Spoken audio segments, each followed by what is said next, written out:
പൊടി ദോശ തയ്യാറാക്കാനായിട്ട് ആദ്യം നമുക്ക് പൊടി തയ്യാറാക്കാം.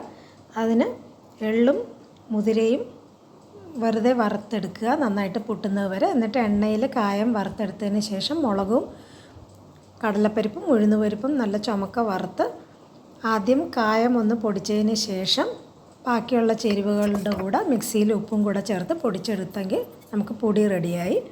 ഈ പൊടി നമുക്ക് ദോശയിൽ ചേർക്കാനായിട്ട് ഇഷ്ടമുള്ള എണ്ണ ഏതാണോ അതിൽ പൊടിയും കൂടെ ചേർത്ത് കുഴച്ച് ദോശയിൽ ഇതുപോലെ നന്നായിട്ട് ചേർത്ത് അമർത്തി തേച്ചിട്ട് നമുക്ക് തയ്യാറാക്കുകയാണെങ്കിൽ ഈ ദോശ നമുക്ക് കുട്ടികൾക്ക് സ്കൂളിൽ കൊടുത്തു വിടാം, ഇല്ലെങ്കിൽ യാത്രയ്ക്ക് പോകുമ്പോഴും കൊണ്ടുപോകാം. സ്കൂളിൽ കൊടുത്തു വിടാനായിട്ട് ഇതുപോലെ ദോശ മുറിച്ച് കൊടുക്കുകയാണെങ്കിൽ അവർക്ക് എടുത്ത് കഴിക്കാനും വളരെ എളുപ്പമാണ്. കൂടെ ഒരു സ്വീറ്റും ഒരു ഫ്രൂട്ട്സും കൂടെ കൊടുക്കുകയാണെങ്കിൽ നമുക്ക് കുട്ടികൾക്ക് സ്കൂളിൽ ടിഫിൻ ബോക്സായിട്ട് കൊടുത്തു വിടാനും പറ്റും.